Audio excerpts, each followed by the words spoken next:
আচ্ছা, মার্কেটিং চ্যাপ্টারে আমরা 4 P's অফ মার্কেটিং নিয়ে ডিসকাস করেছিলাম। এই 4 P's কি কি ছিল একটু মনে করে বলো। 4 P's অফ মার্কেটিং এর মধ্যে কি কি ছিল? 4 P's এর মধ্যে ছিল প্রোডাক্ট,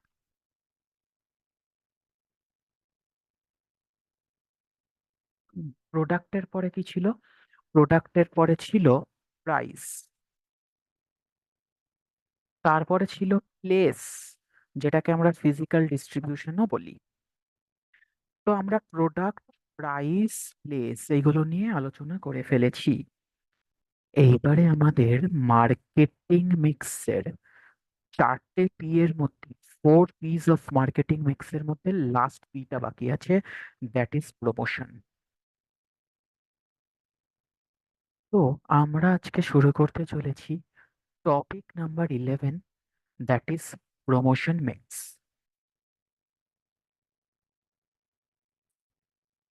প্রমোশন মিক্সের মধ্যে সর্বপ্রথম এটা জানতে হবে যে প্রমোশন মিক্সের মধ্যে কি কি আসে। প্রমোশন মিক্সের মধ্যে অ্যাডভার্টাইজিং আসে, প্রমোশন মিক্সের মধ্যে পার্সোনাল সেলিং আসে,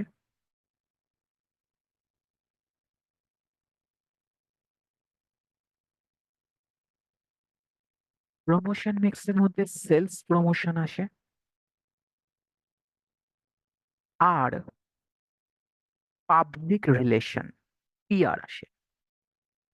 সো 1, 2, 3, 4, প্রমোশন মিক্সের মধ্যে এই 4টে জিনিস আসে: advertising, personal selling, sales promotion আর পিআর মানে পাবলিক রিলেশন। এই 4টে জিনিসকে আমরা একটু শিখে নিলেই আমার এই টপিক নাম্বার 11টা শেষ হয়ে যাবে। তো শুরু করছি সবার প্রথম sub topic, that is advertising. দেখো, অ্যাডভার্টাইজিং তোমরা জানো অ্যাডভার্টাইজিং কি? এই যে টেলিভিশনে তোমরা দেখছো, আহ, একটা প্রোগ্রামের সময় যখন বিরতি চলে, ব্রেক চলে, সেই ব্রেকের সময় টিভিতে যত সব অ্যাডভার্টাইজমেন্ট চলতে থাকে। মুভি হলেও ইন্টারভেলে অনেক সময় অ্যাডভার্টাইজমেন্ট চলে। আবার ধরো ক্রিকেট খেলার সময় প্রত্যেক ওভারের পরে পরে টেলিভিশন অ্যাডভার্টাইজমেন্ট চলে। ঠিক সেমনি ভাবে রেডিওতেও অ্যাডভার্টাইজমেন্ট হয়, আজকাল নিউজ পেপারে খবর কম, অ্যাডভার্টাইজমেন্ট বেশি হয়ে গেছে। তো নিউজ পেপারের সব থেকে ইম্পর্ট্যান্ট যে ফ্রন্ট পেজ, সেই ফ্রন্ট পেজে মাঝে মাঝেই অ্যাডভার্টাইজমেন্টে ভর্তি থাকে। খবর শুরু হয় সেকেন্ড পেজ থেকে। তো অ্যাডভার্টাইজিং জিনিসটার সাথে আমরা সবাই ফেমিলিয়ার। অ্যাডভার্টাইজিং মনে রাখতে হবে, অ্যাডভার্টাইজিং হচ্ছে পেড ফর্ম। অ্যাডভার্টাইজিং হচ্ছে প্রমোশনের একটা পেইড ফর্ম। অর্থাৎ তুমি যদি অ্যাডভার্টাইজ করাতে চাও তোমার প্রোডাক্ট বা সার্ভিসকে, তাহলে তোমাকে কিছু পেমেন্ট করতে হবে। তুমি যদি আজকে টেলিগ্রাফে অ্যাডভার্টাইজ করাতে চাও, তাহলে টেলিগ্রাফ কি এমনি এমনি তোমাকে স্পেস দেবে তাদের কলমে? তোমাকে পয়সা দিয়ে স্পেস কিনতে হবে। তো যে কোনো ফর্ম অফ অ্যাডভার্টাইজমেন্ট হোক না কেন, সেটা পেড ফর্ম হবে। Advertising impersonal in nature. Impersonal in nature মানে there is no face to face contact between the advertiser and the customer. তুমি টিভিতে যখন অ্যাডভার্টাইজমেন্টটা দেখছো, তোমার সাথে অ্যাডভার্টাইজারের ফেস টু ফেস থোড়ি না কোনো কমিউনিকেশন হচ্ছে। একটা অ্যাডভার্টাইজমেন্ট শুট করে টিভিতে চালিয়ে দেওয়া হচ্ছে, বা একটা অ্যাডভার্টাইজমেন্ট কম্পিউটারে বানিয়ে সেটা ছাপিয়ে দেওয়া হচ্ছে।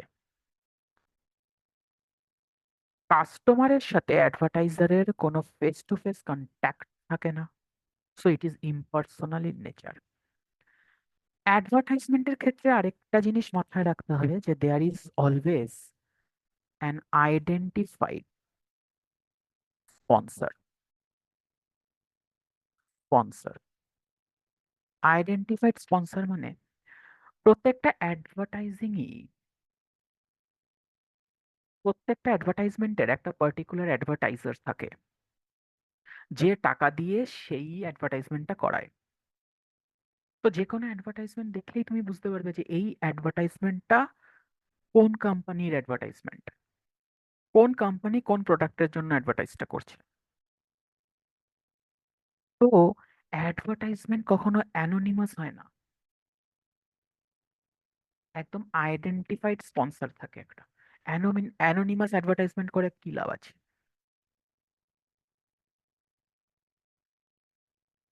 সো এই যে অ্যাডভার্টাইজিং এর কথা বললাম, আমি বললাম it's a paid form, it is impersonal in nature and there is identified sponsor. এইগুলো বেসিক্যালি অ্যাডভার্টাইজমেন্টের ফিচার্স। তাহলে আমরা সবার আগে কি পড়ছি আজকে? আমরা আজকে প্রমোশন মিক্স পড়ছি, which is one of the four P's of marketing mix. Promotion মিক্সের মধ্যে সবার আগে পড়ছি অ্যাডভার্টাইজিং। তো এই অ্যাডভার্টাইজিং নিয়ে আমি মেরিটস অফ অ্যাডভার্টাইজিং এখনো আসিনি, যদিও ওটা স্লাইডসে ডিসপ্লে করছে। আমি অ্যাডভার্টাইজিং নিয়ে কিছু ব্যাকগ্রাউন্ড দিচ্ছিলাম তোমাদের। আমি বললাম it is a paid form, আমি বললাম it is impersonal in nature because there is no face to face contact between the advertiser and the customer, and there is always an identified sponsor, মানে anonymous হয় না। So these are the features of advertising. Now, having discussed the features of advertising, let's move to the merits of advertising. Advertising এর প্রথম merit হচ্ছে মাস rich. মাস rich কথাটার মানে কি?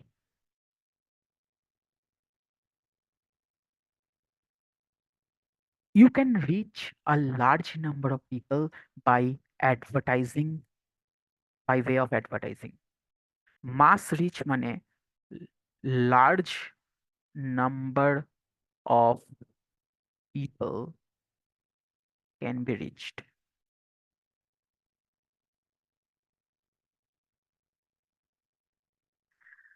আজকে তুমি নিউজ পেপারে একটা অ্যাডভার্টাইজমেন্ট দিলে, সেই নিউজ পেপারটা হয়তো 5 লাখ 6 লাখ লোকের কাছে পৌঁছে যাচ্ছে, বেশিও হতে পারে।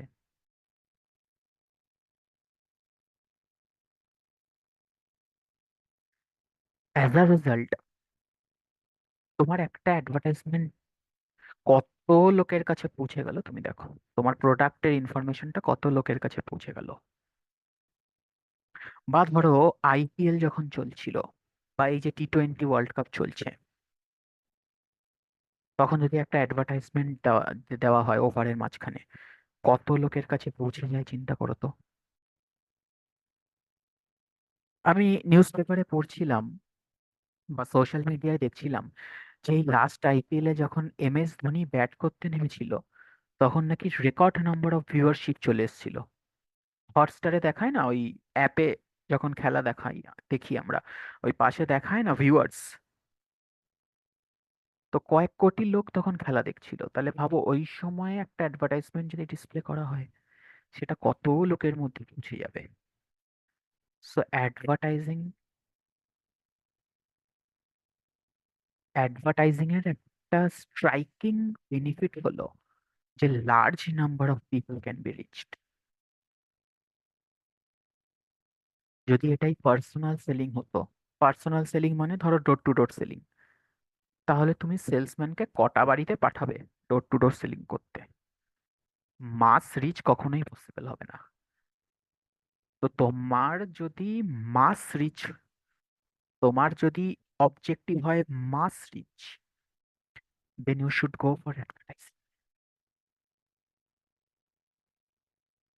নেক্সট বেনিফিট হচ্ছে উইনিং কাস্টমার কনফিডেন্স। দেখো, অ্যাডভার্টাইজিং এ তোমরা জানো অনেক ধরনের ইনফরমেশন দেওয়া হয় প্রোডাক্ট সম্বন্ধে। অবভিয়াসলি কিছু ইনফরমেশন ফলসও দেওয়া হয়, ডিসেপটিভ অ্যাডভার্টাইজমেন্ট প্রচুর হয়। বাট এইটার কোনো সন্দেহ নেই যে অ্যাডভার্টাইজমেন্ট একটা প্রোডাক্টের প্রতি কাস্টমারের কনফিডেন্সটাকে বিল্ড করতে সাহায্য করে। এই যে অ্যাডভার্টাইজমেন্টে বিভিন্ন ক্লেমস করা হয় about the product, about the benefits of the product, এইগুলো কোথাও না কোথাও গিয়ে কাস্টমারের কনফিডেন্সটা উইন করে নেয়। তুমি ভাবো না, Fair and Lovely, Fair and লাভলির এক সময় সারাক্ষণ টিভি খুললেই অ্যাড হতো, এখন তো দেখি না। সারাক্ষণ টিভি খুললেই ফেয়ার অ্যান্ড লাভলির অ্যাড হতো। কি ব্যাপার, নাকি সবাইকে ফর্সা করে দিচ্ছে? এবং ওদের সেই ক্লেমটা, সেই অ্যাডভার্টাইজমেন্টটা, যদিও সেটা ফলস ক্লেম ছিল, বাট কাস্টমারের কনফিডেন্স কিন্তু জিতে নিয়েছিল। মানে প্রচুর লোক, কথা নেই বার্তা নেই, ফেয়ার অ্যান্ড লাভলি কিনে বসেছিল, কারণ তারা কাস্টমার কনফিডেন্সটাকে জিতে নিয়েছে তাদের ক্লেমের মাধ্যমে। তো তুমি যে কোনো অ্যাডভার্টাইজমেন্ট দেখো, তুমি আইটিসির যখন বিভিন্ন রকমের সাবানের অ্যাডভার্টাইজমেন্ট দেয়, তখন দেখবে বলতে থাকে এই সাবানের মধ্যে নিম আছে, এই আছে, অ্যালমন্ড আছে, ওই আছে। মানে সাবান না খাওয়ার জিনিস তুমি বুঝতে পারবে না, এত কিছু বলে দেবে। টুথপেস্ট, টুথপেস্টে বলবে যে নুন আছে, এই আছে, তাই আছে। তো অ্যাডভার্টাইজমেন্ট কাস্টমারের কনফিডেন্সটাকে জিতে নিতে পারে through the claims which they make.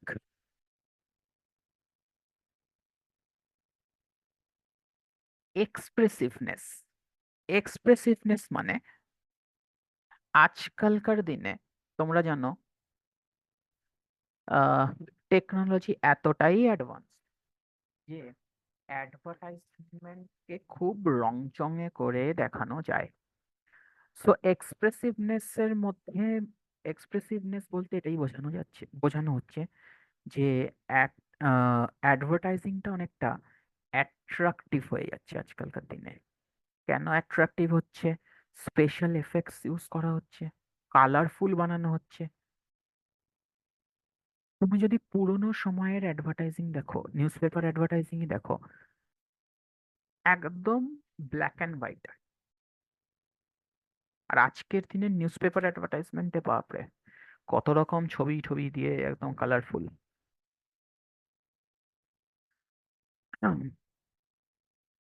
তো আজকের দিনে দাঁড়িয়ে স্পেশাল এফেক্টসের যুগে,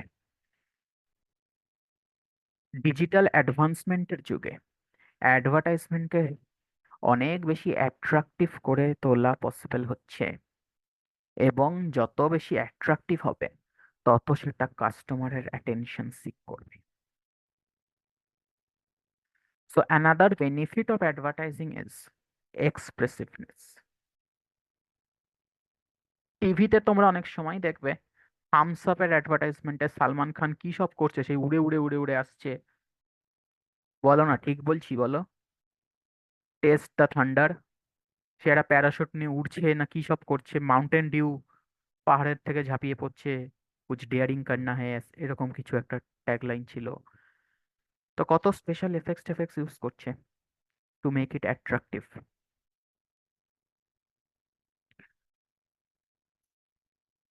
লাস্ট পয়েন্ট, মেরিটস এর আন্ডারে ইকোনমি। এটা ভালো করে একটু বোঝো। ইকোনমি মানে বলতে চাইছি অ্যাডভার্টাইজমেন্ট চিপ। তোমাদের মনে হতে পারে যে স্যার একটা টিভিতে অ্যাডভার্টাইজমেন্ট যখন আমি করতে যাচ্ছি, সেটা স্যার মোটেও চিপ নয়। সেটা মোটেও চিপ নয়, অনেক টাকা আমাকে সেখানে দিতে হয়। এটা একটা একটা খুব প্রাইম টাইমে যদি আমার প্রোডাক্টের অ্যাডভার্টাইজ করাতে চাই, ধরো আইপিএল চলছে, টি20 ওয়ার্ল্ড কাপ চলছে, খুব প্রাইম টাইম, একটা প্রাইম স্লট নিই, সেটা মোটেও স্যার চিপ নয়। দেখো, একটু আমি তোমাদের বলবো জিনিসটাকে অন্যভাবে ভাবো। ধরো আজকে তুমি টি20 ওয়ার্ল্ড কাপের সময় বেশি নয় একটা 10 সেকেন্ডের অ্যাডভার্টাইজমেন্ট ডিসপ্লে করলে, এবং এই 10 সেকেন্ডের অ্যাডভার্টাইজমেন্টের জন্য তোমাকে চার্জ করা হলো, ফর এক্সাম্পল, ফর এক্সাম্পল তোমাকে চার্জ করা হলো 10 লাখ টাকা।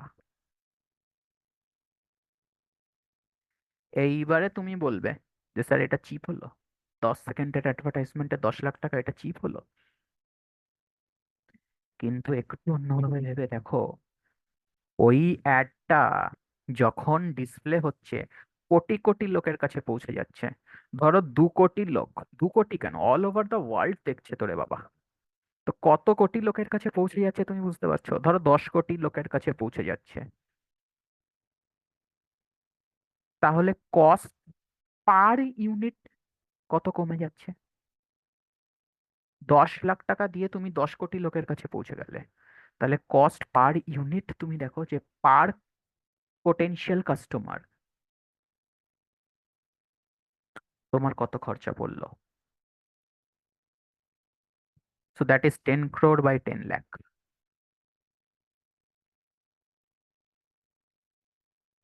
Sorry, 10 lakh by 10 crore। Per potential customer কত খরচা পড়লো সেটা অনেকটা কমে যাবে। So economic, it is economical or it is cheap in the sense that per unit cost is low. Per unit cost is low. কেন per unit cost low? Because of mass reach.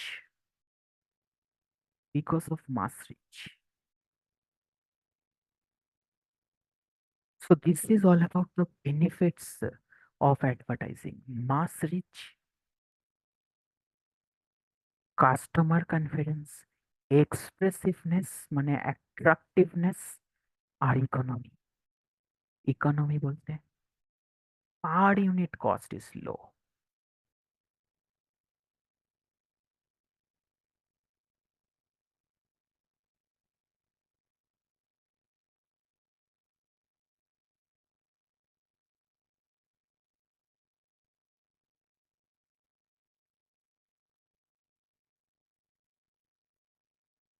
Moving to the next slide, that is demerits of advertising. But তার আগে আমি একটু স্লাইডটাকে clear করবো, পরিষ্কার করবো, লেখা টেখাগুলোকে একটু মুছে দিই।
আচ্ছা, ডিমেরিটস অফ অ্যাডভার্টাইজিং, এতক্ষণ আমরা বললাম মেরিটস অফ অ্যাডভার্টাইজিং, এবার পড়বো ডিমেরিটস অফ অ্যাডভার্টাইজিং।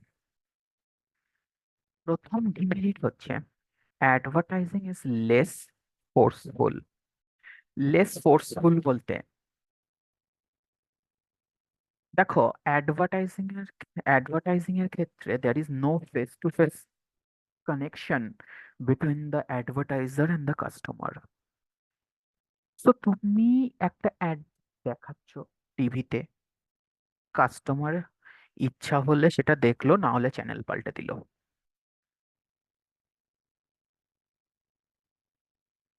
তুমি নিউজ পেপারে একটা অ্যাড দিয়েছো, কাস্টমার বা নিউজ পেপার রিডার সেই অ্যাডটাকে ইগনোর করে যেতেই পারে।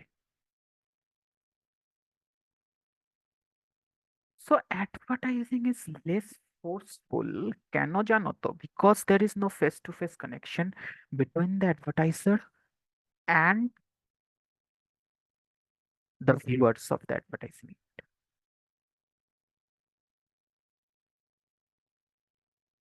So it is difficult to influence people কারণ they may ignore.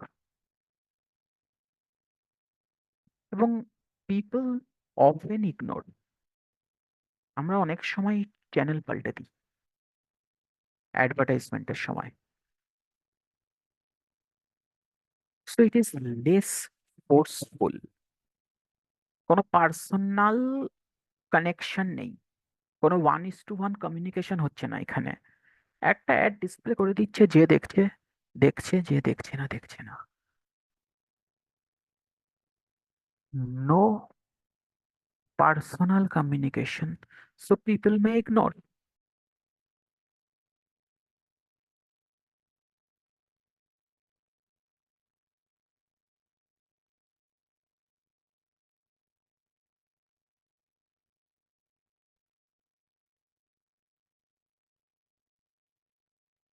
Next point,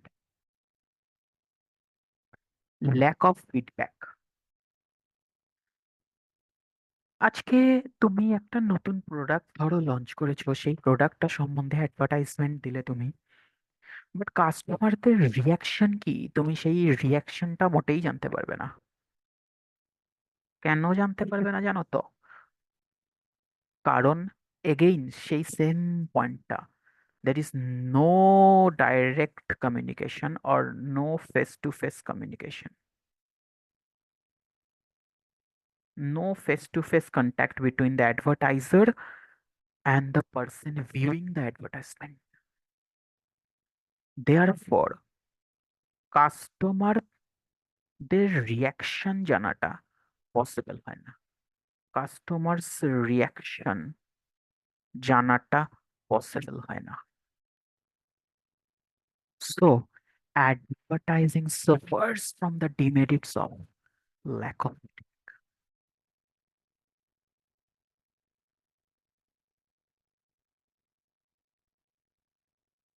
ইনফ্লেক্সিবিলিটি। Next point হচ্ছে ইনফ্লেক্সিবিলিটি। ইনফ্লেক্সিবিলিটি মানে offer cannot be customised, offer cannot be customised. Sir কিছুই বুঝলাম না, মন দিয়ে শোনো। তুমি আজকে একটা প্রোডাক্ট বিক্রি করতে চাইছো, তার জন্য তুমি একটা অ্যাডভার্টাইজমেন্ট বানিয়েছো। এই সেম অ্যাডভার্টাইজমেন্টটাই সবার কাছে পৌঁছাবে। এক একজনের কাছে এক এক রকম অ্যাডভার্টাইজমেন্ট তো তুমি থোড়ি না করবে। সেম অ্যাডভার্টাইজমেন্টটাই টিভিতে ডিসপ্লে হবে, সেটাই সবার কাছে পৌঁছাবে। সো কাস্টমারদের সাইকোলজি বুঝে তুমি অফারটাকে কাস্টমাইজ করতে পারছো না এখানে। There is a standard offer which is being displayed for all, no customization, hence it is inflexible in nature.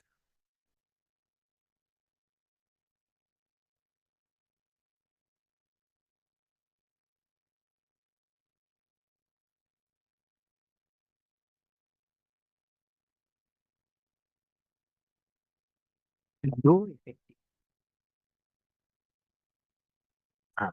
Low effectiveness মানে এই যে আমি বলছিলাম পিপল মে ইগনোর। আজকালকার দিনে অ্যাডভার্টাইজমেন্ট এত বেড়ে গেছে, নাম্বার অফ অ্যাডভার্টাইজমেন্ট এত বেড়ে গেছে, আর সব থেকে বড় কথা কি জানো তো, ডিসেপটিভ অ্যাডভার্টাইজমেন্ট এত বেড়ে গেছে যে people often ignore the claims which are being made in the advertisement. তো অ্যাডভার্টাইজমেন্টকে অনেক সময় লিখে পাত্তাই দেয় না, কেন জানো তো? কারণ আজকালকার দিনে এত অ্যাড দেয় প্রত্যেকটা প্রোডাক্টের, লোকে বিরক্ত হয়ে যায় অ্যাড দেখতে দেখতে। আবার লোকে এটাও বুঝে গেছে যে বড্ড বেশি ফলস ক্লেম করছে, হেন্স অ্যাডভার্টাইজমেন্টের এফেক্টিভনেস কমছে।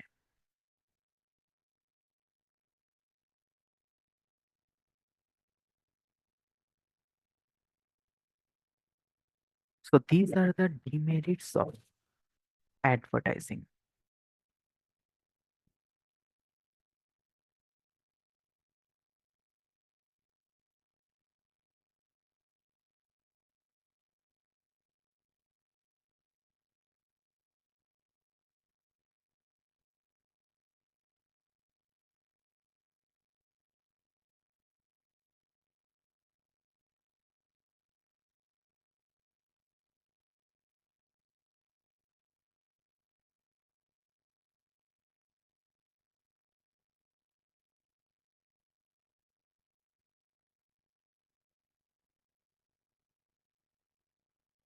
আচ্ছা, আমাদের পরের টপিক হচ্ছে পার্সোনাল সেলিং। পার্সোনাল সেলিং জিনিসটা কি? ধরো আমি বললাম door to door sales.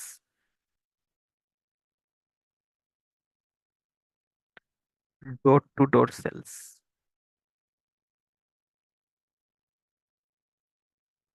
This is personal selling. মানে একটা সেলসম্যান এসে পার্সোনালি তোমার সাথে কমিউনিকেট করছে। বা ধরো অনেক সময় যখন তুমি মলে যাবে, দেখবে একটা পার্টিকুলার কোম্পানির রিপ্রেজেন্টেটিভ সেখানে দাঁড়িয়ে আছে। ধরো প্যান্টালুন্স, প্যান্টালুন্সের মধ্যে কিছু তো প্যান্টালুন্সের নিজস্ব স্টাফ থাকে, তারা অ্যাসিস্ট করে। আবার কিছু স্টাফ কোম্পানিরও থাকে, যেরকম ধরো আহ ব্ল্যাকবেরি।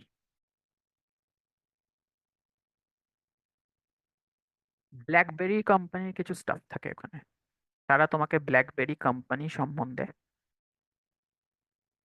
মানে ওই কোম্পানির প্রোডাক্ট সম্বন্ধে তোমাকে কেনার জন্য ইনফ্লুয়েন্স করবে। So this is personal selling. একদম একটা লোক, একটা কোনো সেলসম্যানের থ্রুতে কাস্টমারদের সাথে 1:1 ইন্টারাকশন।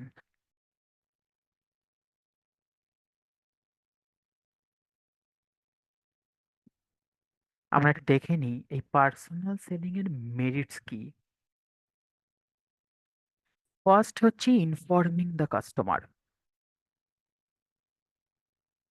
কাস্টমারদের যা যা ইনফরমেশন দরকার, সেই ইনফরমেশনরা সেই ইনফরমেশনটা কাস্টমার ডিরাইভ করতে পারে ফ্রম দ্য সেলসম্যান। অ্যাডভার্টাইজিং এ কিন্তু কি হতো, অ্যাডভার্টাইজিং এ একটা পার্টিকুলার মেসেজই ডিসপ্লে করা হতো ফর এভরিওয়ান। বাট এখানে যার যেরকম দরকার তাকে সেরকম ভাবে ইনফরমেশন দিতে পারো।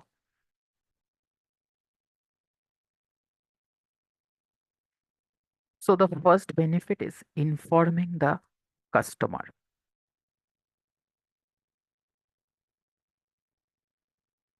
নেক্সট হচ্ছে ফ্লেক্সিবল টুল। ফ্লেক্সিবিলিটি মানে কাস্টমারকে তুমি যখন একটা জিনিস অফার করবে, সেইটা কাস্টমাইজ ভাবে অফার করতে পারবে। Customized offer.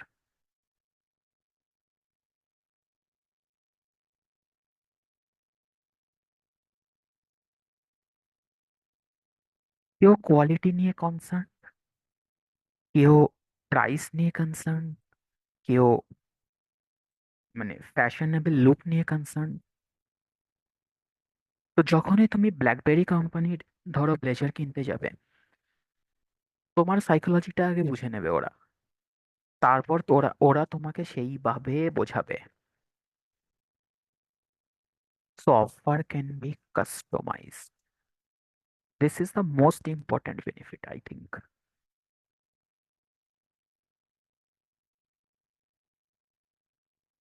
Less wastage of resources.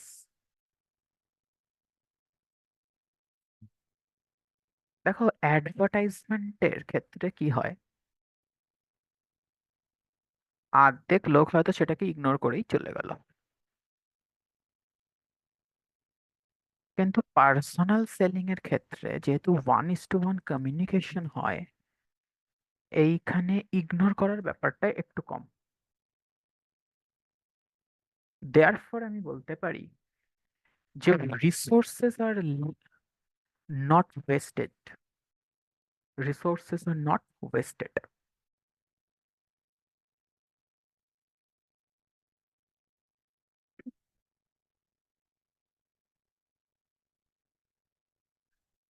Advertising এর ক্ষেত্রে তুমি টার্গেট কোনো অডিয়েন্সের কাছে অ্যাডভার্টাইজমেন্টটা তো পৌঁছাতে পারছো না। তোমাকে সবার কাছেই পৌঁছাতে হচ্ছে। তুমি একটা, ধরো, নিউজ পেপারে অ্যাড দিলে, তুমি তো বলতে পারবে না যে এই অ্যাডভার্টাইজমেন্টটা একটা পার্টিকুলার গ্রুপ অফ পিপলের কাছেই আমি পৌঁছাতে চাই না। পেপার কি শুধু ওদের কাছে যাবে? পেপার সবার কাছে যাবে। পেপার সবার কাছে পৌঁছাবে। তুমি যে খেলাটা দেখবে অন্যরাও সেই খেলাটাই দেখবে, তো খেলার মাঝখানে যদি তুমি অ্যাড দাও, সেই অ্যাডটা সবাই দেখবে। তো সেইভাবেই তোমাকে অ্যামাউন্ট পে করতে হবে, যে আমার ভিউয়ারশিপ এত আছে, তোমাকে এত অ্যামাউন্ট দিতে হবে। অথচ সব কটা ভিউয়ার্স তোমার প্রোডাক্টের পোটেনশিয়াল কাস্টমারই নয়। হুম। তোমার প্রোডাক্টটা একটা স্পেসিফিক গ্রুপ অফ পিপলের জন্য, সবার জন্য নয়। বাট নিউজ পেপারে যখন অ্যাড দেবে বা টেলিভিশনে অ্যাড দেবে, ওরা কি সেটা শুনবে? ওরা কি বলবে আমি কি আহ, বা মানে তোমার যে টার্গেট অডিয়েন্স, তাদেরকেই শুধু খেলা দেখাবো, বাকিদের খেলা দেখাবো না? আমি তো সবার কাছে পৌঁছে দেবো খবরটা। তো আমার অ্যাডভার্টাইজমেন্ট করতে গেলে আমাকে সেইভাবে পেমেন্ট করতে হবে, আমি সেইভাবেই পেমেন্ট নেব। তো অ্যাজ আ রেজাল্ট তুমি হয়তো পৌঁছাতে চাইছো একটা টার্গেট স্পেসিফিক গ্রুপ অফ পিপলের কাছে, বাট অ্যাডভার্টাইজিং যখন করছো, তখন তোমাকে জেনারেল ওয়েতে করতে হচ্ছে। As a result your money is getting wasted. But personal selling, ধরো ডোর টু ডোর সেলস, তুমি তোমার টার্গেট কাস্টমারকে ডিটারমাইন করো, দিয়ে সেই জায়গায় তুমি ডোর টু ডোর সেলস করো, সেই জায়গায় তুমি সেলসম্যানকে পাঠাও। যেরকম ধরো, অনেক সময় ইউটিউবে যখন অ্যাডভার্টাইজমেন্ট করানো হয়, ইউটিউব অ্যাডের ক্ষেত্রে কি হয়, ধরো একটা, ফর এক্সাম্পল একটা বিএসটিডি লেকচার, বিএসটিডি লেকচার, দেখো বিএসটিডি লেকচারের পোটেনশিয়াল কাস্টমার কারা? ধরো এই লেকচারটা যদি ইউটিউবে দিই, এটার পোটেনশিয়াল কাস্টমার হচ্ছে 12-এর স্টুডেন্টসরা। আচ্ছা, 12-এর স্টুডেন্টস বললেও ভুল হবে, 12-এর কমার্সের স্টুডেন্টসরা। এখনো কিন্তু আমি ঠিক বলিনি। 12-এর কমার্সের স্টুডেন্ট যারা বেঙ্গলি বোঝে।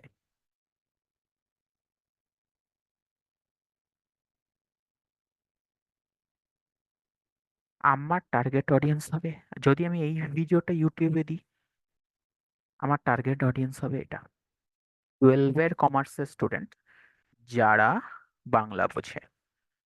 কিন্তু আমি যখন ইউটিউবে অ্যাড দেব, আমি এইভাবে কখনোই স্পেসিফাই করে দিতে পারি না যে আমার অ্যাডটা এই কজন লোককেই দেখাও। ইউটিউবের কাছেও এত ডেটা নেই যে কারা ক্লাস 12-এর কমার্সের স্টুডেন্ট এবং বাংলা বোঝে। সো আমার অ্যাডটা 8 থেকে 80 সবার মধ্যেই ডিসপ্লে হবে। এর মধ্যে হয়তো 90% লোকের কাছে যে আমার অ্যাড ডিসপ্লে হলো, সেটা হয়তো ফালতু হলো। ওদের হয়তো এটা এটা এই এই লাইনেরই লোক না তারা।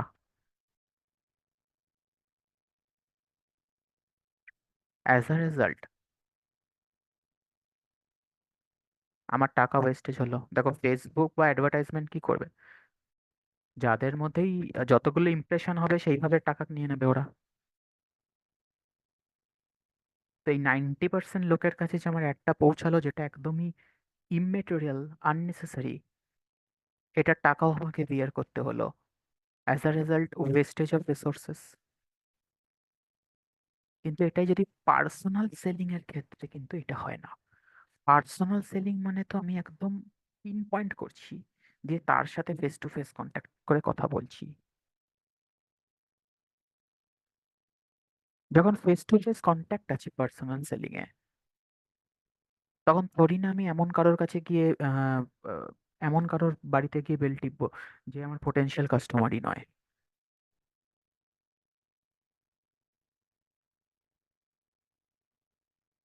সো পার্সোনাল সেলিং এ যেহেতু টার্গেট অডিয়েন্সটাকে ফিক্স করে তুমি পার্সোনাল সেলিং এগোতে পারবে, therefore there is less wastage of resources.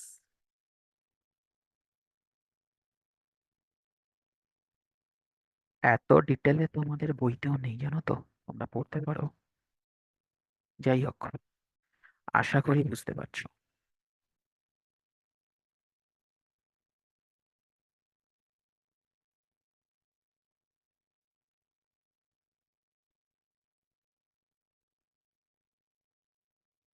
Next point, customer attention. এই যে আমি বারবার করে তোমাদের একটা পয়েন্টের উপর ফোকাস করছি, যে personal interaction, face to face interaction, যেহেতু ফেস টু ফেস ইন্টারাকশন আছে, সেই জন্য কাস্টমারের অ্যাটেনশন সিক করাটা ইজ ইম্পর্ট্যান্ট, মানে ইজ ইজি। অ্যাডভার্টাইজমেন্টের ক্ষেত্রে কি হয় বলো তো, অ্যাডভার্টাইজমেন্টের ক্ষেত্রে তুমি যখন ইচ্ছা চ্যানেল ঘুরিয়ে দাও, বা হয়তো তোমাকে কোনো টিভিতে অ্যাড দিচ্ছে, তুমি সেটা শুনছোই না, অন্যদিকে তাকিয়ে আছো, বাট তোমার সামনে যখন কেউ এসে তোমাকে 1:1 কমিউনিকেট করবে, সেইটা তুমি শুনবে অ্যাটলিস্ট, তোমার কানে অ্যাটলিস্ট জিনিসটা ঢুকবে। তো কাস্টমার অ্যাটেনশনটাকে রিটেন করা possible in case of personal selling.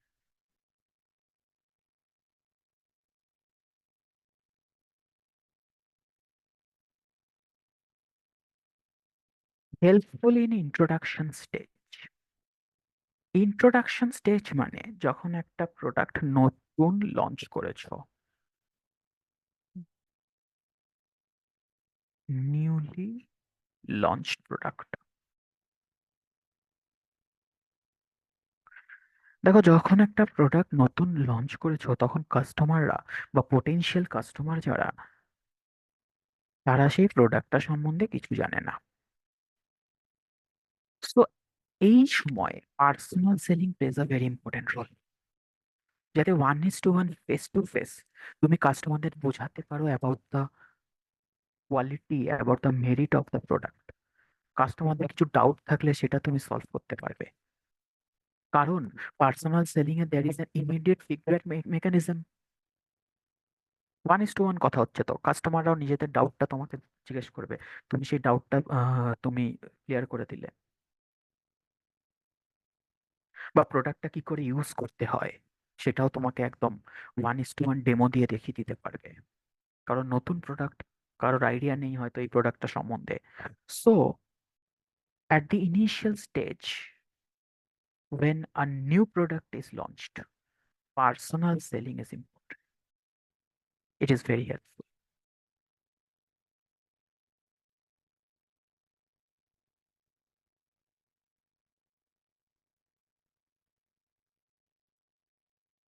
Last point, lasting relationship. অনেক সময়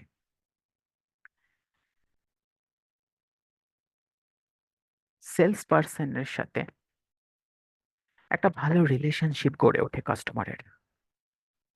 অনেক সময় এরকম হয় যে ধরো একটা সেলস পার্সন, সে একটা দোকান ছেড়ে অন্য দোকানে যাচ্ছে, তো কাস্টমাররাও অনেক সময় সেই দোকান থেকে অন্য দোকানে চলে যায়। তো এখানে রিলেশনশিপ মানে ওই রিলেশনশিপ নয় যেটা তোমরা ভাবছো, কাস্টমার অ্যান্ড সেলস পার্সনের রিলেশনশিপের কথা বলা হচ্ছে।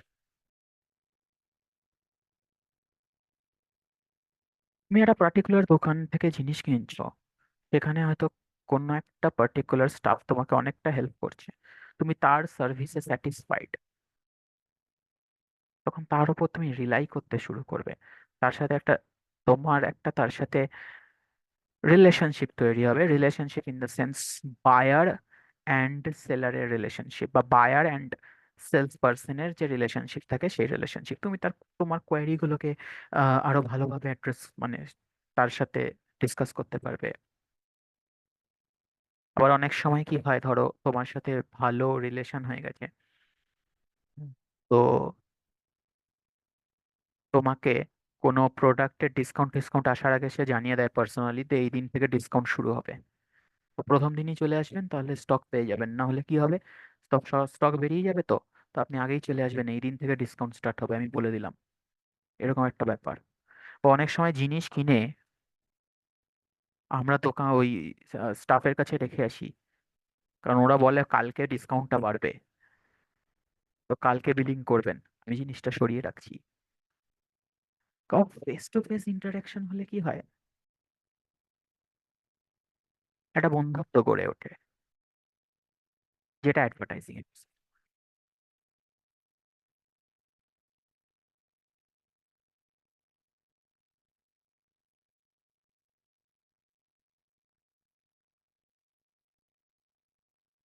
Immediate feedback mechanism.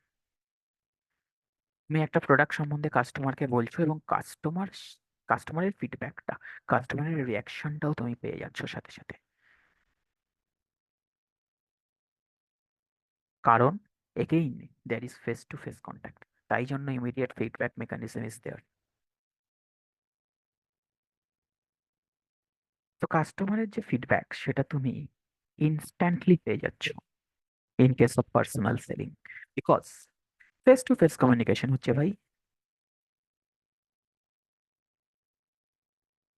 তো these are the benefits of personal selling.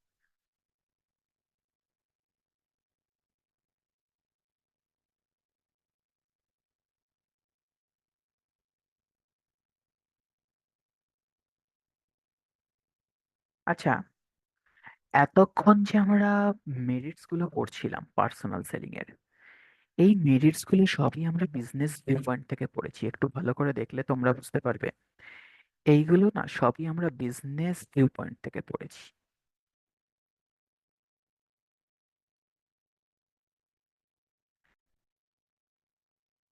এতক্ষণ আমরা যা পড়েছি সবই বিজনেস ভিউ পয়েন্ট থেকে পড়েছি। এইবারে আমরা একটু কাস্টমার ভিউ পয়েন্ট থেকে পড়বো। একটু একটু দেখে নাও, এতক্ষণ যেগুলো পড়েছি সবই পড়েছি বিজনেস ভিউ পয়েন্ট থেকে। Merits of personal selling to business.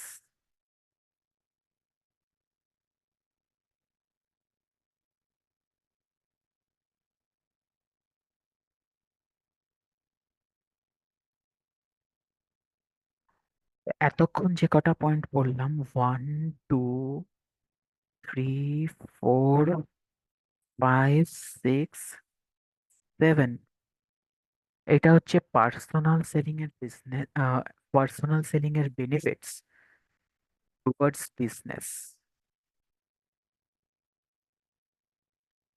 এইবারে আমরা পার্সোনাল সেলিং এর বেনিফিট পড়বো টুয়ার্ডস দ্য কাস্টমার, যে কাস্টমাররা কি কি বেনিফিট ডিরাইভ করে পার্সোনাল সেলিং থেকে। একটু তার আগে স্লাইডটাকে ক্লিয়ার করে নিই।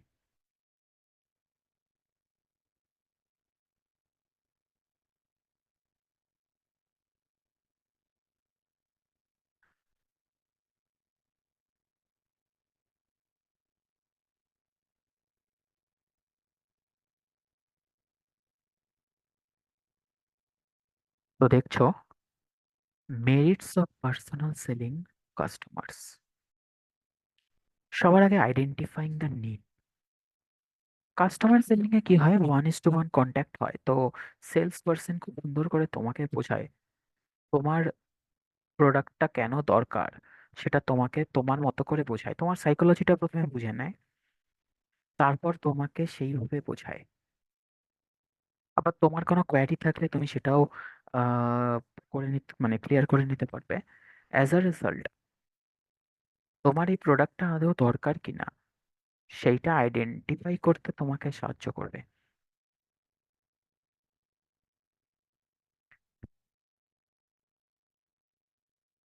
মার্কেট ইনফরমেশন, এই যে আমি বলছিলাম, অনেক সময় আমরা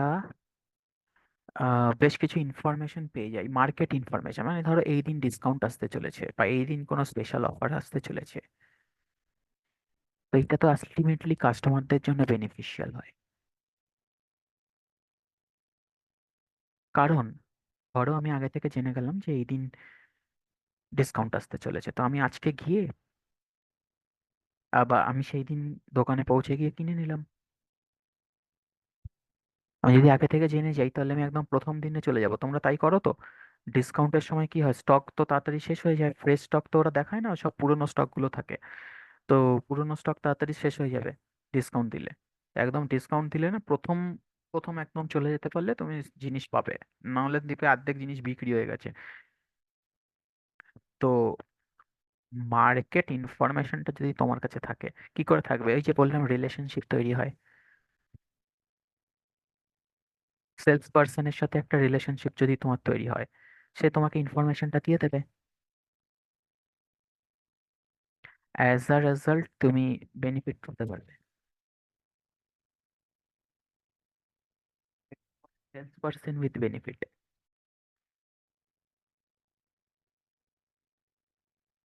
এটাকে কি বলে? এটাকে বলে SPB, sales person with benefit. Jokes apart, actually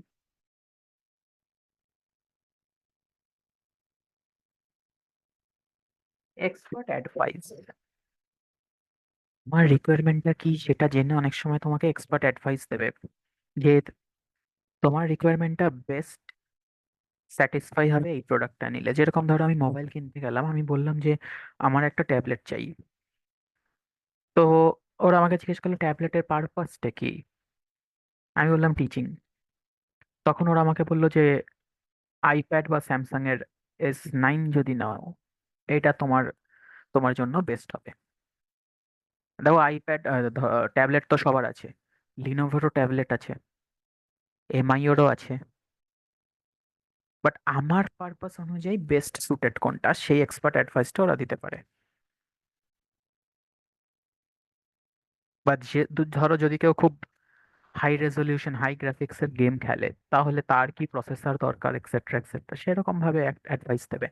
তো personal selling A face to face contact আছে, আমি আবারও বারবার করে বলছি, ফেস টু ফেস কন্ট্যাক্ট যেহেতু আছে, সেই জন্য তোমার রিকোয়ারমেন্টটা বুঝে অ্যাকর্ডিংলি তোমাকে এক্সপার্ট অ্যাডভাইস দেবে।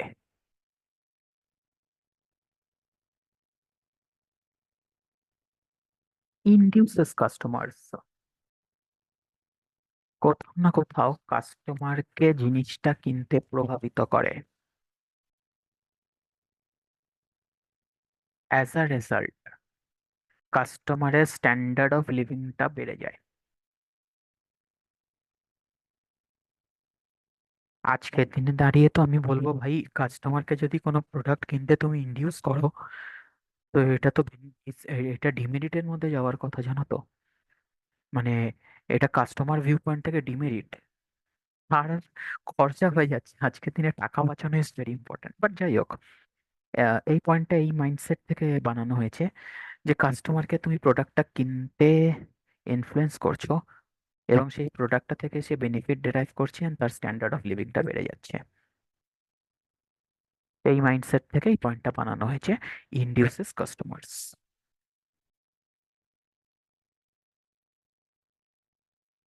So this is all about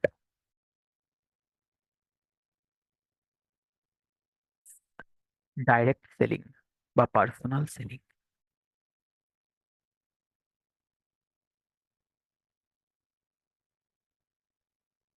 আমরা একটু 2 মিনিটের ব্রেক নিয়ে আমরা নেক্সট টপিকে যাচ্ছি।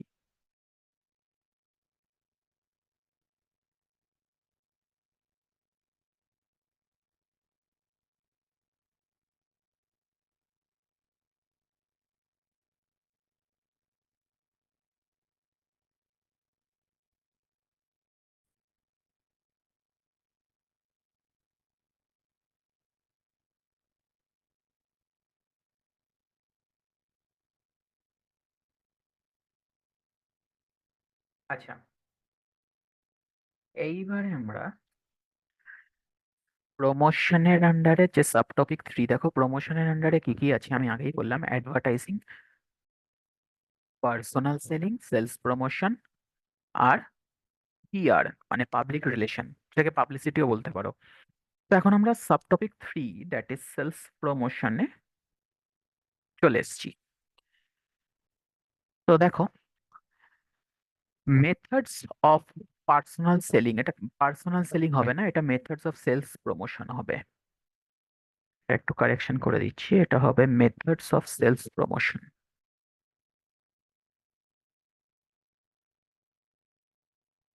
Methods of sales promotion.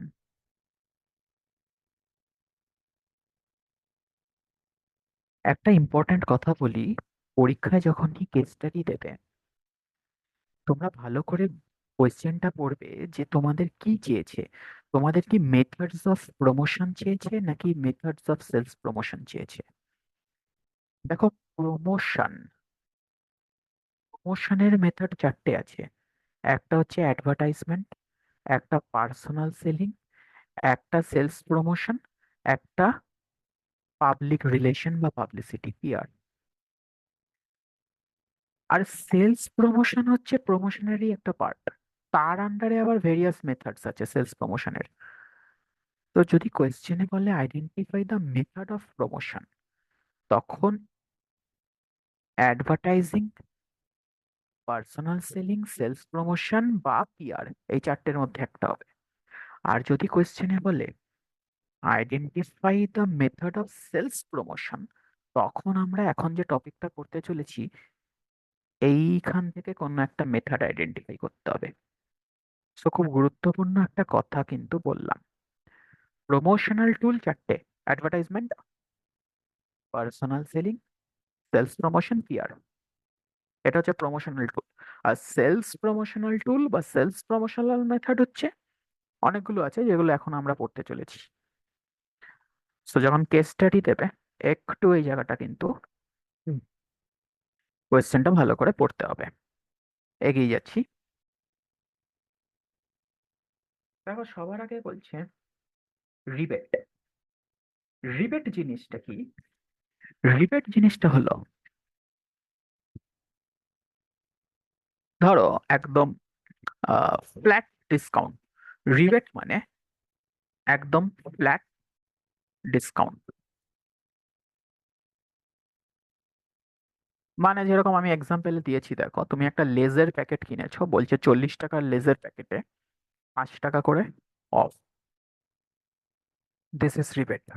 বা তুমি কোনো গাড়ির একটা পার্টিকুলার গাড়ি কিনতে চাইছো, ধরো ওয়াগনারের একটা পার্টিকুলার মডেল কিনতে চাইছো। আমি একবার ওয়াগনারের একটা মডেল কিনেছিলাম, তো সেই পার্টিকুলার একটা মডেল যেটা কিনা গ্যাসেও চলে আবার পেট্রোলেও চলে। তো এই পার্টিকুলার একটা মডেলের উপর 50,000 অফ ছিল। সো দিস ইজ রিবেট, একটা ফ্ল্যাট ডিসকাউন্ট। একটা পার্টিকুলার প্রোডাক্টের উপরে flat discount, this is rebate. আরেকটা টার্ম হচ্ছে ডিসকাউন্ট। খুব ভালো করে বুঝবে হোয়াট ইজ ডিসকাউন্ট। ডিসকাউন্ট হচ্ছে যেটা পার্সেন্টেজে এক্সপ্রেস করা থাকে, যে ফ্ল্যাট 50 বা flat 30, flat 20, this is discount. কখন রিবেট হয় আর কখন ডিসকাউন্ট ইউজ হয়, এটা একটু ভালো করে বোঝো। দেখো, তুমি একটাই প্রোডাক্টে ডিল করছো, সিঙ্গেল প্রোডাক্ট।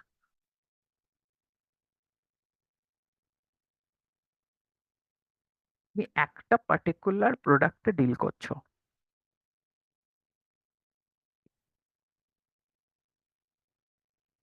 তখন তুমি বলতে পারো যে 5 টাকা অফ, 40 টাকায় 5 টাকা অফ।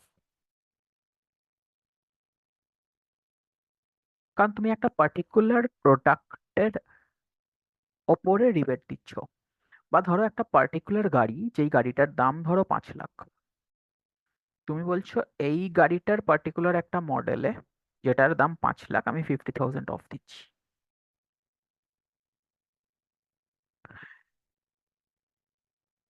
কিন্তু যখন তুমি মাল্টিপল প্রোডাক্টস নিয়ে ডিল করছো, মাল্টিপল প্রোডাক্টস নিয়ে ডিল করছো, ধরো প্যান্টালুন্সে কত প্রোডাক্ট পাওয়া যায়, শার্ট পাওয়া যায়, প্যান্ট পাওয়া যায়, ট্রাউজার্স, এক্সেপ্ট প্রচুর প্রোডাক্টস পাওয়া যায়। এবং এক একটা প্রোডাক্টেরও অনেক ব্র্যান্ড আছে। তো সেই ক্ষেত্রে ক্ষেত্রে তুমি পার্সেন্টেজে ডিসকাউন্টটাকে ইভ্যালুয়েট করে দেবে, যে তুমি যেই প্রোডাক্টটা কাস্টমার চুজ করবে সেইটার যে এমআরপি তার উপর 30% অফ। তুমি এখানে অ্যাবসলিউট ফিগারে বের করতে পারবে না না ডিসকাউন্টটা, তাহলে তো তোমার কাছে 1000টা প্রোডাক্ট আছে, তোমাকে তাহলে লিস্ট বানাতে হবে।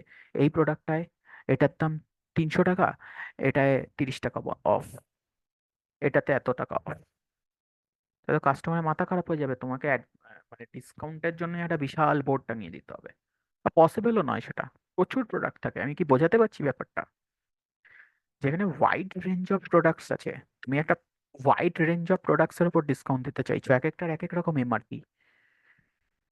তো তুমি কি তখন লিখবে, 1000টা প্রোডাক্ট আছে, তুমি কি লিখবে, চার্ট বানাবে নাকি, যে এই টাকার জিনিস নিলে এত টাকা ডিসকাউন্ট, এই টাকার নিলে এত টাকা ডিসকাউন্ট?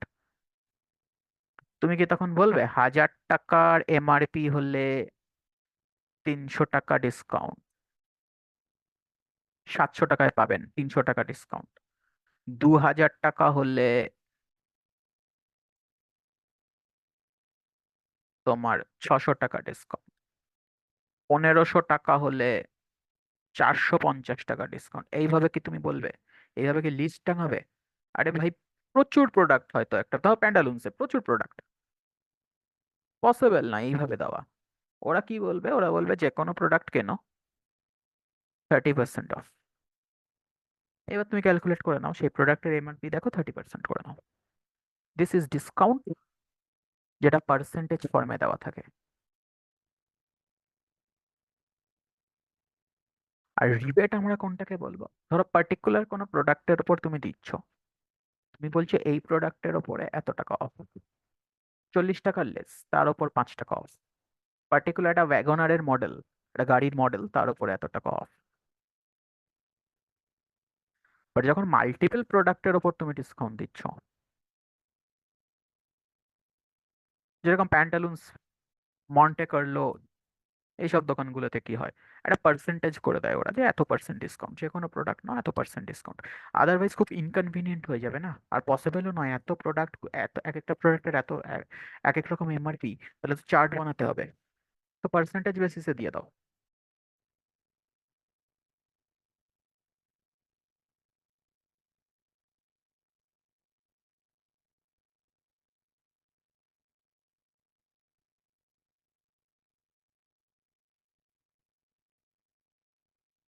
আরো কিছু সেলস প্রমোশনাল টুল সম্পর্কে আমরা শিখব, ইন্টারেস্টিং।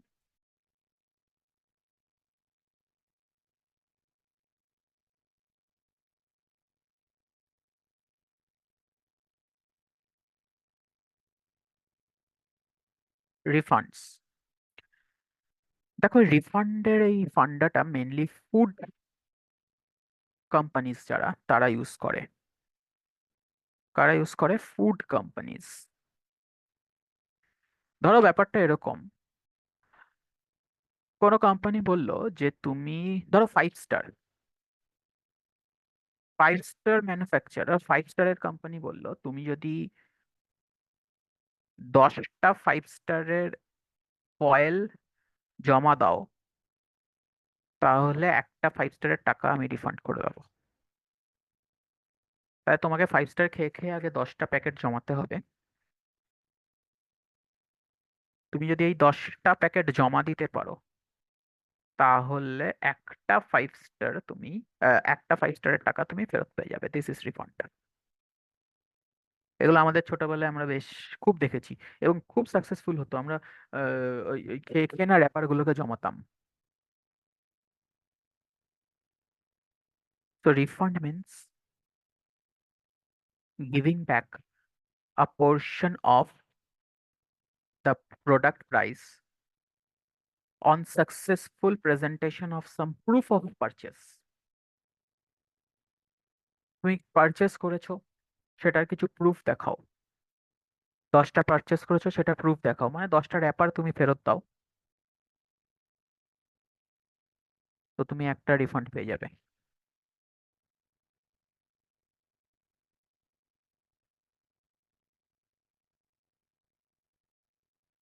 নেক্সট হচ্ছে প্রোডাক্ট কম্বিনেশন। প্রোডাক্ট কম্বিনেশন মানে এই যে ধরো অনেক সময় কি হয়, মোবাইল ফোনের সাথে সিম কার্ড না sorry, memory card, memory card free. This is product combination, একটা প্রোডাক্টের সাথে আরেকটা ফ্রি, একটা প্রোডাক্টের সাথে আরেকটা প্রোডাক্ট ফ্রি।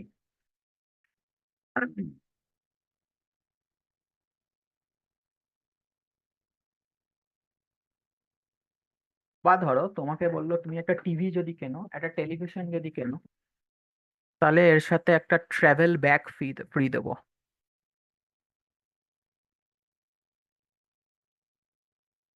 বা ধরো বললো আইপ্যাড কিনলে স্টাইলাসটা ফ্রি দেবো। ইনফ্যাক্ট এখন এটা চলছে কিন্তু, ইনফ্যাক্ট এখন কিন্তু এটা চলছে।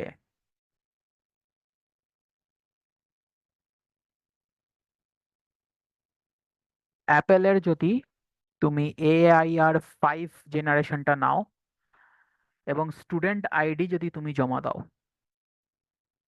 তাহলে নাকি এই স্টাইলাস ফ্রি পাওয়া যাচ্ছে। সো প্রোডাক্ট কম্বিনেশন এখন রিয়েল লাইফে চলছে on part of Apple company.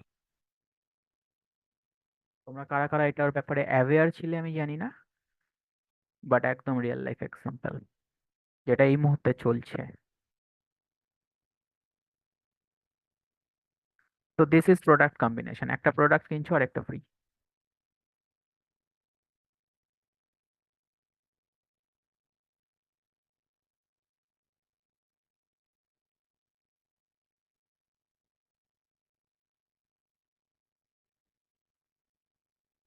Next হচ্ছে কোয়ান্টিটি গিফট। কোয়ান্টিটি গিফট মানে তোমরা দেখবে অনেক সময় লেখা থাকে, চিপসের প্যাকেটে লেখা থাকে 40% এক্সট্রা। আমি তো এক্সট্রাটাই খুঁজি, আমি তো মানে এমনি খুঁজে পাই না কিছু চিপস, তারপর আবার এক্সট্রা। মানে আজকাল চিপস কিনলে মনে হয় হাওয়ার প্যাকেট কিনেছি, মনে হয় একটা হাওয়ার প্যাকেট কিনেছি, কিছু চিপস তার সাথে ফ্রি পেয়েছি এরকম মনে হয়। যাই হোক, তো চিপসের প্যাকেটেও লেখা থাকে 40% extra. This is quantity gift, যে কোনো প্রোডাক্টে কিছু এক্সট্রা দেওয়া। প্রোডাক্ট কম্বিনেশন আর কোয়ান্টিটি গিফটের তফাৎ তো বোঝো। প্রোডাক্ট কম্বিনেশন মানে আরেকটা প্রোডাক্ট, অন্য একটা প্রোডাক্ট গিফট করা সাথে, যেরকম আইপ্যাডের সাথে স্টাইলাস।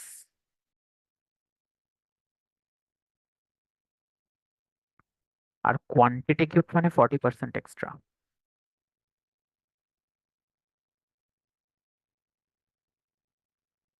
বা ধরো কোনো হোটেল বললো 3 ডেজের প্যাকেজ যদি তুমি নাও, 3 নাইটসের তুমি বুকিং করলে 1 নাইট ফ্রি।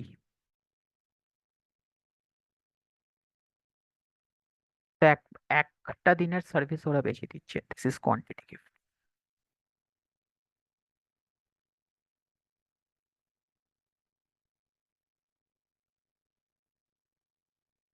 তো আমরা পড়ছি কি, আমরা পড়ছি sales promotional tools. Sales promotional tools এর মধ্যে আমরা কি কি পড়লাম এখনো অব্দি পড়েছি?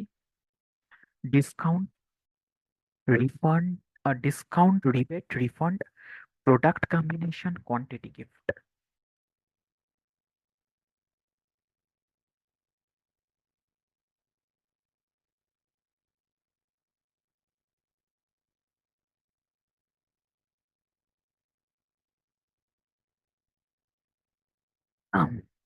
ইনস্ট্যান্ট ড্রজ।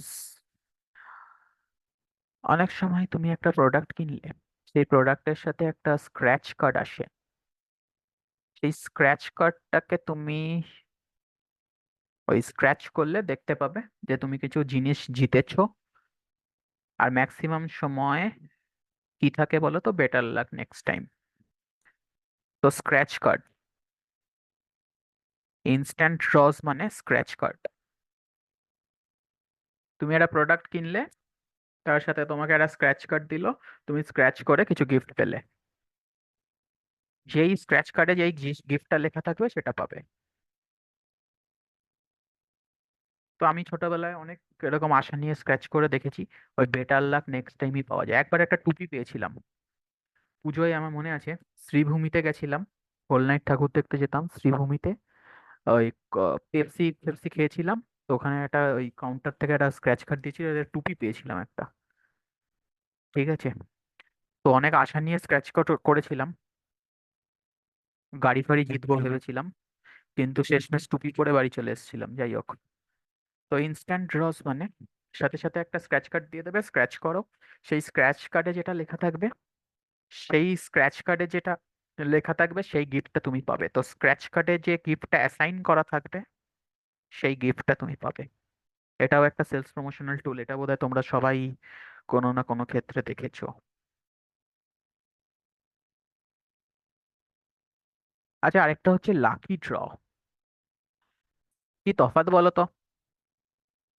লাকি ড্র এর সাথে ইনস্ট্যান্ট ড্র এর তফাৎ কি বলো তো? লাকি ড্রর ব্যাপারটা এরকম যে তোমাকে বলবে একটা ফর্ম ফিল আপ করো, এবং প্রত্যেকটা কাস্টমারকেই বলবে একটা ফর্ম ফিল আপ করে রাখো, ফর্ম ফিল আপ করে জমা দাও। ফিউচারে ফিউচারে কোনো ডেট বলে দেবে,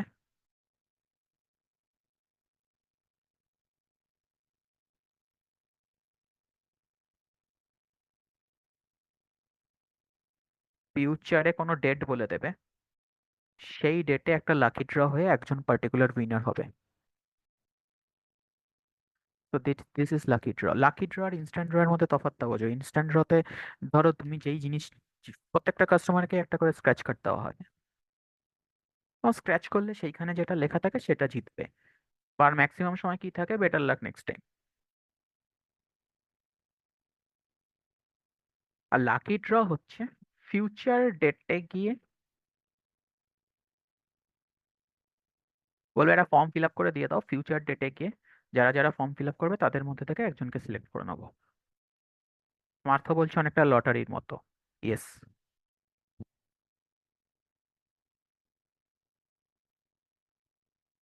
তো এই দুটো তফাৎটা বোঝা গেল।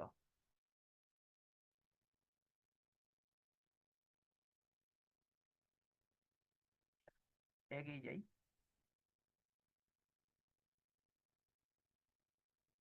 Usable benefit.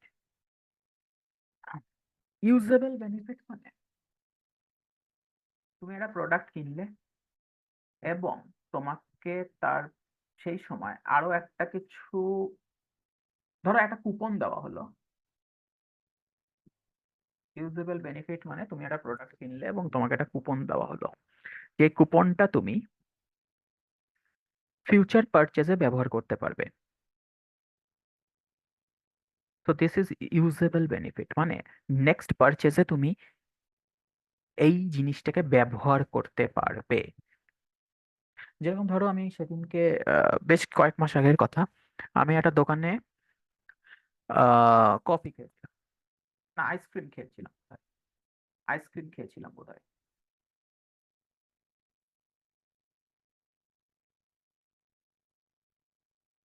তো সেই দোকান থেকে আমাকে একটা কুপন দিয়েছিল, বললো আমাদের একটা কফি শপও আছে, তো সেইখানে গিয়ে যদি কফি খান তাহলে 50% ডিসকাউন্ট পেয়ে যাবে, বা 30% ডিসকাউন্ট দিয়ে দেবো।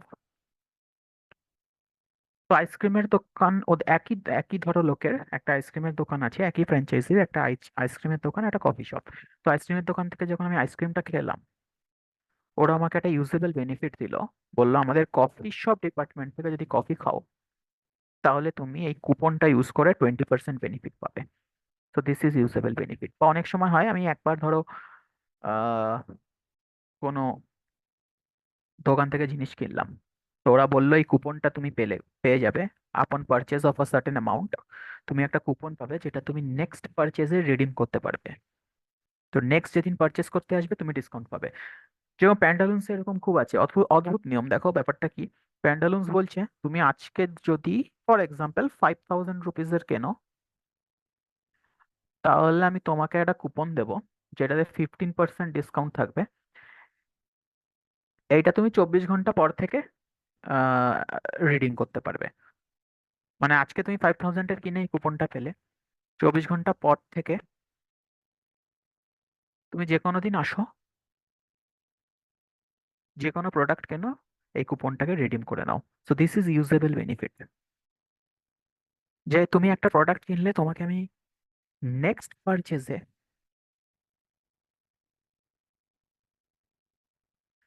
একটা বেনিফিট দিলাম। This is usable benefit.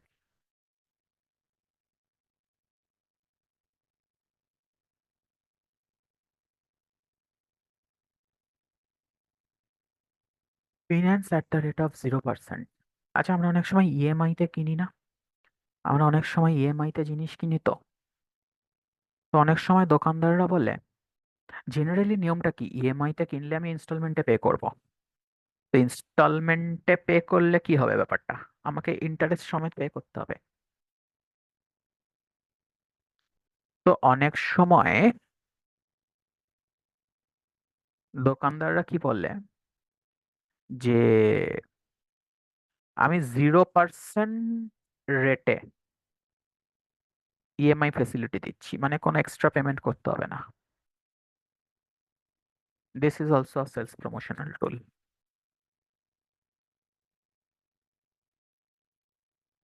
EMI ব্যাপারটা কি, ধরো তুমি আজকে একটা দোকানে গেলে, ধরো সাউথ সিটিতে একটা দোকানে গেলে, সেই দোকান থেকে তুমি ইএমআই তে একটা জিনিস কিনলে।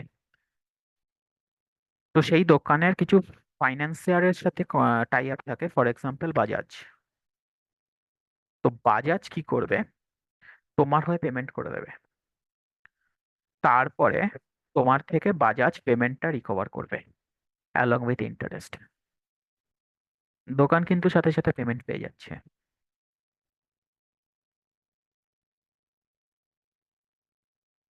তো দোকান সেলস প্রমোশন করার জন্য বাজাজকে বলবে যে আমি তোমাকে পে করে দিচ্ছি, তুমি কাস্টমারের থেকে ইন্টারেস্ট নিও না। কাস্টমারকে বলো 0% রেটে ফাইন্যান্স করছো। দোকানদার বিয়ার করছে সেলস ইন্টারেস্টটা। But be very careful. অনেক সময় কি হয়, কাস্টমারদের চুনা লাগায়। কিভাবে চুনা লাগায়, বলে যে ইএমআই তো দিয়ে দেবো, ইএমআই তে প্রোডাক্টটা দিয়ে দেবো, কোনো ইন্টারেস্ট দিতে হবে না, 0%, জাস্ট একটা প্রসেসিং ফি দিতে হবে। ওই প্রসেসিং ফি এর নামেই অ্যাডভান্সে পুরো ইন্টারেস্টটা নিয়ে নেয়। আমরা তো খুব খুশি, আমরা ভাবি যে 0% না, প্রসেসিং ফি এর নাম করে অনেক সময় ইন্টারেস্ট নিয়ে নেয়। সো বি ভেরি কেয়ারফুল, হ্যাঁ, চুনা লাগাতে দেবে না কাউকে।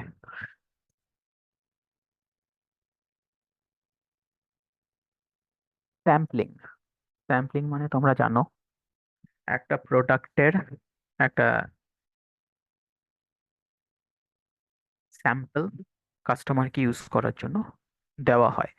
স্যাম্পলিংটা যখন বেশি বেশি করে ইম্পর্ট্যান্ট হয়, যখন একটা নতুন প্রোডাক্ট লঞ্চ করা হয়। তো যদি কোনোদিন কোয়েশ্চেন আসে যে কোন সেলস প্রমোশনাল টুলটা ইম্পর্ট্যান্ট বা ইউজ করা হবে যখন একটা নতুন প্রোডাক্ট লঞ্চ করা হয়, ইন্ট্রোডাকশন অফ নিউ প্রোডাক্ট।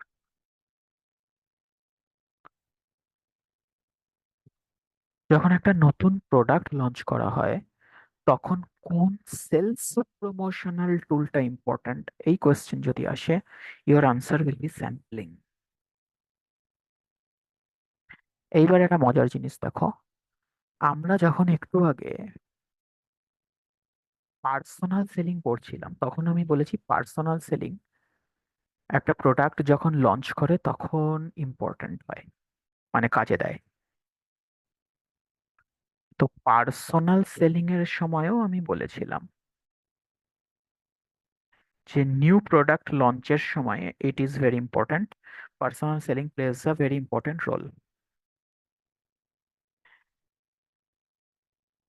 এইবারে তোমরা বলবে, স্যার তাহলে আপনি এই ক্ষেত্রে বললেন যে আনসারটা স্যাম্পলিং হবে, আমরা কি করে বুঝবো পরীক্ষায়? আপনি তো দুটো জায়গাতেই সেম পয়েন্ট পড়িয়েছেন। হুম, আমি এই জন্যই একটু আগে তোমাদের বলেছিলাম কোয়েশ্চেনটা ভালো করে পড়বে। এই ভিডিও রেকর্ডিংটা যখন তোমরা আবার শুনবে, দেখতে পাবে আমার কোয়েশ্চেনটা কি ছিল। আমার কোয়েশ্চেনটা ছিল, কোন সেলস প্রমোশনাল টুল নিউ প্রোডাক্টের সময় ইউজ করা উচিত। সেলস প্রমোশনাল টুল। অর্থাৎ এখন যে টপিকগুলো পড়ছি এইগুলোর মধ্যে কোনটা, দ্য আনসার ইজ স্যাম্পলিং।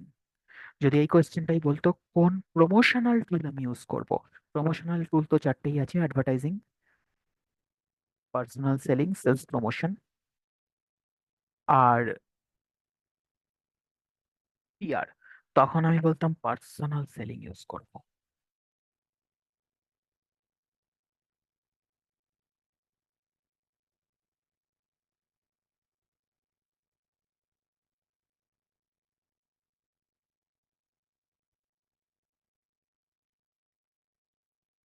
বা তখন আমি দুটো আনসারই লিখে দিতাম।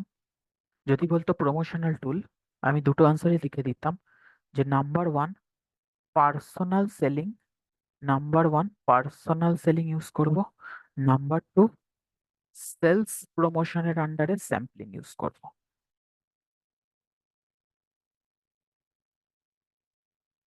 Like this.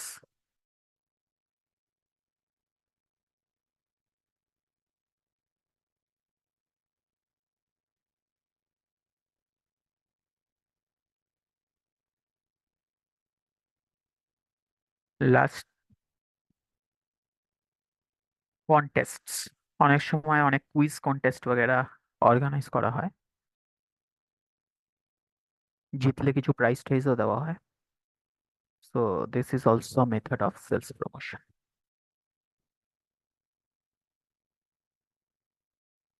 So this completes the topic of sales promotion. Sales প্রমোশনের এই যে মেথডস অফ সেলস প্রমোশন, এইটা ভীষণ মন দিয়ে পড়তে হবে। আমি স্লাইডটা একটু ক্লিয়ার করে নেক্সট টপিকে যাব।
তো আমরা চলে এলাম টপিক নাম্বার 12।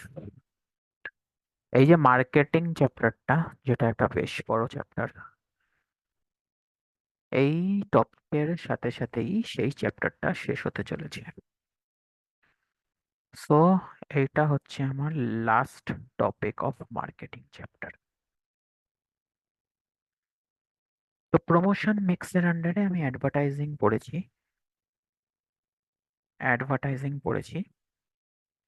প্রমোশন মিক্সের আন্ডারে আমি পার্সোনাল সেলিং পড়েছি।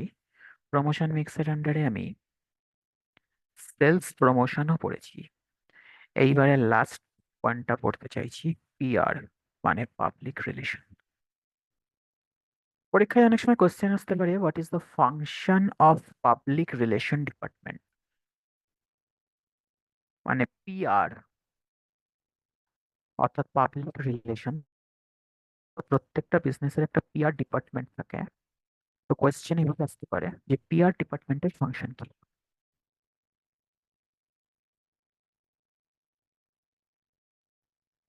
তো সবার আগে আম, এইটা জানা দরকার যে পিআর জিনিসটা অ্যাকচুয়ালি কি। বন্ধু শুনছো? পাবলিক রিলেশন মানে পাবলিক ইমেজ। পাবলিক ইমেজ অর্থাৎ একটা বিজনেস তার নিজের সম্বন্ধে একটা পজিটিভ ইমেজ তৈরি করতে চায়। কার কাছে এই পজিটিভ ইমেজটা তৈরি করতে চায়? পুরো পুরো ওভারঅল পাবলিকের কাছে, মানে to all the stakeholders. Stakeholders মানে the various interested parties in the business. Creditor হতে পারে, গভর্নমেন্ট হতে পারে, জেনারেল পাবলিক। তো সবার কাছে বিজনেস একটা পজিটিভ পজিটিভ একটা ইমেজ তৈরি করতে চায়। যেরকম টাটা, টাটার একটা পজিটিভ ইমেজ আছে, রাইট? তো পাবলিক রিলেশন হচ্ছে একটা পজিটিভ ইমেজ তৈরি করা পাবলিকের কাছে। পাবলিক মানে পাবলিক মানে অল দ্য স্টেক হোল্ডার্স এর কথা বলা হচ্ছে। বিজনেসের creditor, employees, government, customers, general public of the society, সবার সবার কাছে একটা পজিটিভ ইমেজ তৈরি করা। তো পাবলিক রিলেশন ডিপার্টমেন্ট কি কি কাজ করে থাকে যাতে একটা পজিটিভ ইমেজ তৈরি করা যায়?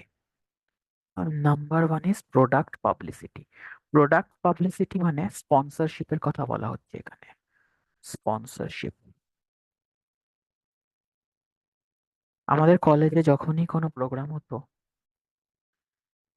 জেভিয়ার্সে, আমরা কি নিজেদের টাকা দিয়ে করতাম? না, নিজেদের টাকা খুব কমই ওখানে ইউজ হতো। মানে কলেজের টাকা খুব কমই ইউজ হতো।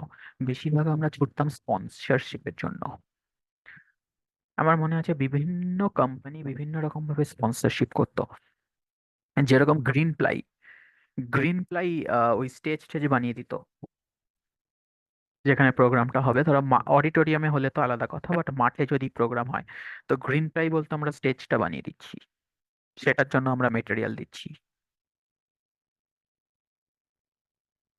আর রেডিও যারা চ্যানেলস আছে তারা বলতো আমরা এই প্রোগ্রামটা সম্বন্ধে অ্যানাউন্স করে দিচ্ছি। তো এইভাবে বিভিন্ন লোক, কেউ কেউ ক্যাশ দিত, কেউ ফুড দিত, আলিবাবা ফুড দিত। তো এই যে আইপিএল, আইপিএল এর স্পন্সর কারা ছিল? Dream eleven. আইপিএল এর স্পন্সর ড্রিম ইলেভেন।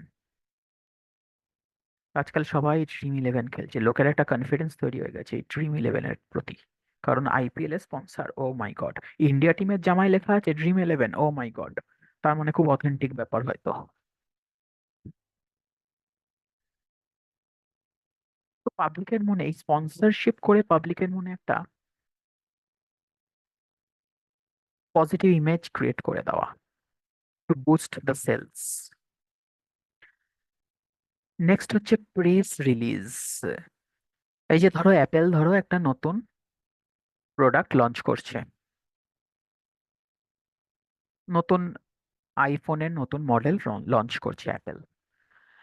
তো এই খবরটা তো নিউজ পেপারে ছাপাতে হবে। তো পিআর ডিপার্টমেন্ট কি করবে? এই খবরটা প্রেসের কাছে পাঠাবে।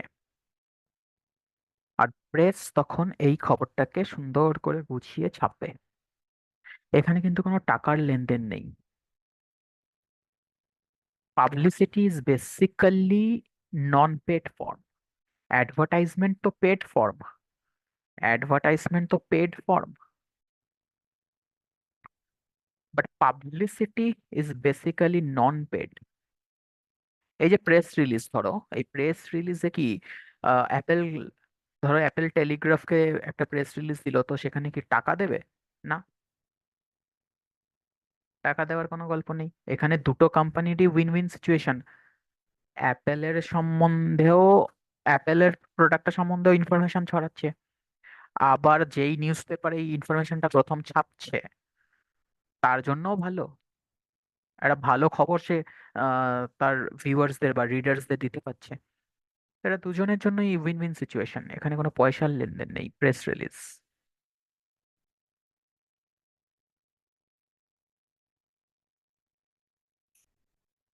তখন অনেক সময় দেখো না, ফুটবল টিমের কোনো ধরো আপডেট, সেটার ব্যাপারে প্রেস রিলিজ দেয় ক্লাব থেকে।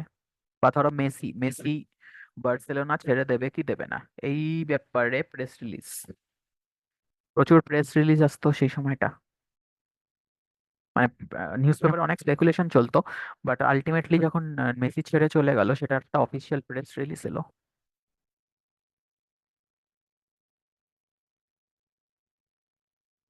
বা যে কোনো প্রোডাক্ট যখন লঞ্চ হচ্ছে, অ্যাপেলের প্রোডাক্টটা তো আমি খুব দেখেছি, সেই প্রোডাক্টটা সম্বন্ধে নিউজ পেপারে একটা কলাম বেরোচ্ছে, দিস ইজ প্রেস রিলিজ। কি হয়, পিআর ডিপার্টমেন্ট ওই প্রোডাক্টটা সম্বন্ধে পাঠিয়ে দেয়, প্রেস প্রেসের কাছে ইনফরমেশন পাঠিয়ে দেয়। আর প্রেস যদি মনে করে যে এই ইনফরমেশনটা ছাপলে আমার ভালো হবে, তো ছাপবে। আর অ্যাপেলের প্রোডাক্ট হলে যে কোনো পেপার ছাপবে ভাই, ওদের জন্য ভালো এটা, ওদেরও টিআরপি বাড়বে। So this is press release.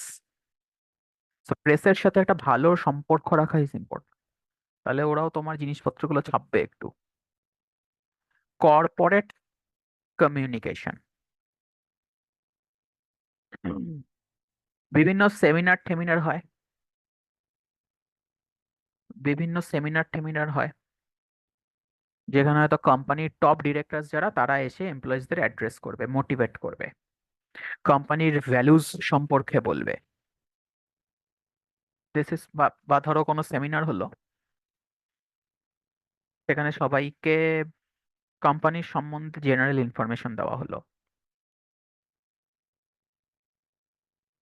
Generally ধরো তোমাদের যারা এমপ্লয়িজ আছে, কোম্পানিতে যারা কাজ করছে, তাদের নিয়ে মাঝে মাঝে আহ, ইয়ে ধরো সেমিনার অ্যারেঞ্জ করা, যেখানে টপ অফিসিয়ালসরা তাদেরকে অ্যাড্রেস করবে। বা ধরো অনেক সময় কি হয়, যখন ক্যাম্পাস ড্রাইভ হয়, ক্যাম্পাস প্লেসমেন্ট হয়, কোম্পানিজরা অনেক সময় এসে নিজেদের সম্বন্ধে কমিউনিকেট করে। অনেক মিথ্যা কথা বলে, বাট ঠিক আছে, ভালো ভালো কথা বলে অনেক কিছু, ঠিক আছে, তার মধ্যে আধা সত্যি আধা ফালতু, বাট বলে। সো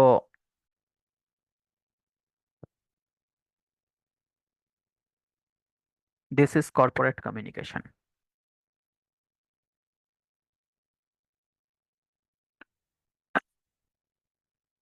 সেমিনার বা টিভিতে কোনো ইন্টারভিউ দেওয়া, এইসব করে নিজের কোম্পানি সম্বন্ধে জানানো।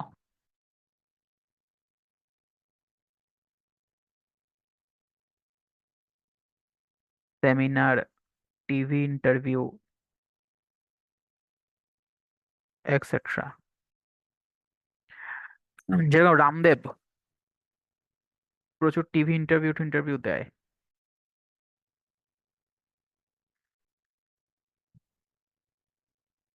পতঞ্জলি প্রোডাক্ট হলে এই হবে ওই হবে তাই হবে, এইসব ব্যাপারে। বা আমাদের এখানে ওয়েস্ট বেঙ্গলে বলতে পারি, পরম্পরা আয়ুর্বেদিক বলে একজন, একটা কিছু আছে, সেখানে একজন ডক্টর আছেন, তিনি প্রচুর ইন্টারভিউ টিভি শোতে অ্যাপিয়ার করে। তো these R corporate communications. Next হচ্ছে লবিজ। লবিজ মানে গভর্নমেন্ট অফিসিয়ালদের সাথে ভালো রিলেশন রাখা।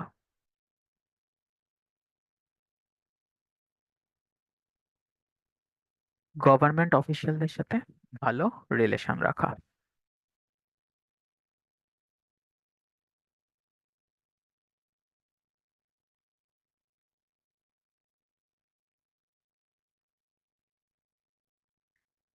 আর আজকের দিনে তো লবিং ভালো না হলে তো তুমি কিছুই করতে পারবে না। মিনিস্টার টিনিস্টারদের সাথে তো একটু হাতে রাখতে হবে নাকি ব্যবসা করতে গেলে। This is lobbying. আর লাস্ট হচ্ছে পিআর এর মধ্যে লাস্ট হচ্ছে কাউন্সেলিং। কাউন্সেলিং মানে general public issues, general public ইস্যুসে কন্ট্রিবিউট করা। যেরকম ধরো ওয়াইল্ড লাইফ প্রোটেকশনে তুমি কিছু দিলে, কন্ট্রিবিউট করলে, একটা স্কুল বানালে, একটা চ্যারিটেবল হসপিটাল বানালে, এইসব জেনারেল পাবলিককে কিছু হেল্প করলে, এনভায়রনমেন্টাল ম্যাটার নিয়ে, চিলড্রেন এডুকেশন নিয়ে। অনেক সময় কি হয়, অনেক কোম্পানি এরকম করে যে ধরো স্পেশালি এবলড যারা স্পেশালি এবলড তাদের জন্য একটা এমপ্লয়মেন্ট কোটা রাখে। আমি আবার দক্ষিণাবনে গেছিলাম, সেখানে একটা দোকানে দেখলাম লেখাই আছে যে এখানকার সব স্টাফরা স্পেশালি এবলড। কারণ তারাও যাতে নিজের পায়ে দাঁড়াতে পারে, তাই জন্য এই স্টেপটা নেওয়া। তো দিস ইজ কাউন্সেলিং এর মধ্যে আসছে। জেনারেল পাবলিক ইস্যুসকে অ্যাড্রেস করা, জেনারেল পাবলিকের জন্য কিছু করা, সোশ্যাল কজে কিছু করা, wild life protection, children right, doing something for specially abled people, women empowerment, and so on. So this completes public relation, and this completes the topic of marketing in details.